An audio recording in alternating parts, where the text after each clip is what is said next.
come al solito, la montagna sta partorendo il topolino. Mi riferisco questa volta alla tanto discussa e discutibile legge anticorruzione che stanno approvando al Senato e che nel merito, in realtà, è più una legge pro corruzione che anticorruzione, posto che i principi fissati dalla Convenzione di Strasburgo non sono poi resi attuali e attuabili all'interno di questo progetto di legge. Certo, hanno previsto alcuni aggiustamenti rispetto alla assoluta inadeguatezza della normativa attuale per combattere la corruzione, ma mancano le norme principali per contrastarla e soprattutto sono state previste delle modifiche all'attuale legislazione che semmai aiutano la corruzione. Mi riferisco alla eliminazione del reato di concussione per induzione. È una delle 3 forme con cui si realizza la concussione, così come provvista dall'articolo 317 del Codice Penale, e che è quello tipica dei pubblici ufficiali, degli amministratori, dei politici. Cioè, non è che violentano i politici, gli amministratori, le imprese private per ricevere i soldi, non è che minacciano, inducono, non parlano, non dicono, non fanno nulla, aspettano semplicemente che o mangi quella minestra, paghi o salti quella finestra, non avrai quel che ti spetta. Questo si chiama concussione per induzione, che finora vedeva chi pagava come vittima e poteva andare a denunciare i fatti. Eliminando questo reato e prevedendolo invece come forma di corruzione, la vittima rimane cornuta e mazziata, perché se va a denunciare i fatti è condannata pure essa. È chiaro che non ci va più a denunciare i fatti. È chiaro quindi che di fatto quel che è la cosiddetta dazione ambientale, la concussione per induzione, finisce per rimanere impunita. Non è stato previsto in questa normativa il reato di autoriciclaggio, non è stata prevista la reintroduzione del falso in bilancio, è stato previsto addirittura nell'ultima modifica di Severini che ha fatto questa mattina che si può procedere sì per traffico di influenze, un reato che manco c'era prima, ma soltanto se a monte c'è un atto contrario ai doveri d'ufficio. Invece il traffico di influenze chi è? È il soggetto che viene condannato, per esempio io, perché prendo i soldi da lei per fare in modo che il pubblico ufficiale, e per far credere che il pubblico ufficiale faccia qualcosa che lei si aspetta. Ma il più delle volte quel che fa il pubblico ufficiale può essere anche formalmente corretto. Il problema è perché io ci devo prendere i soldi per far fare al pubblico ufficiale un atto d'ufficio. Il pubblico ufficiale deve farlo senza che un terzo prenda i soldi.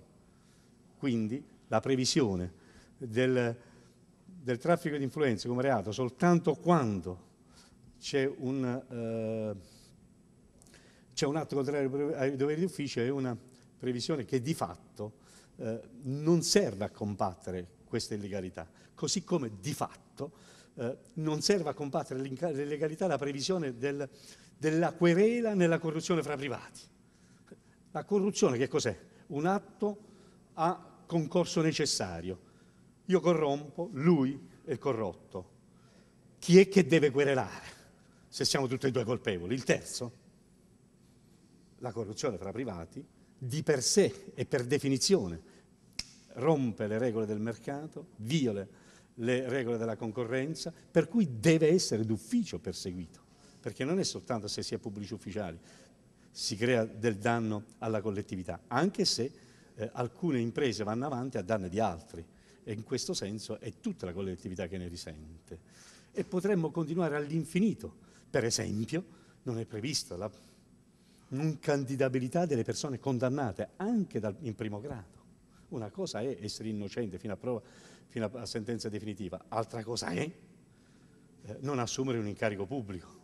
È chiaro che se il tuo vicino di casa lo hai scoperto che ti stava rubando l'argenteria è innocente fino a quando non c'è la sentenza definitiva, ma mica lo rinviti più a casa la sera prima, fino a quando non si finisce il processo, o no? Quindi perché rinvitarlo nelle attività pubbliche? E potremmo continuare all'infinito. In conclusione,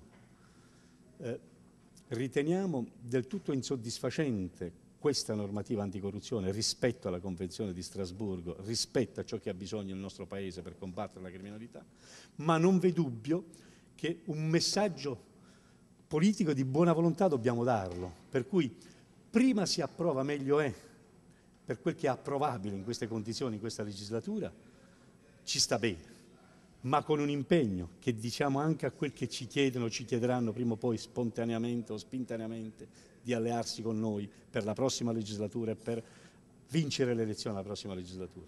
Nel programma ci deve essere un impegno concreto.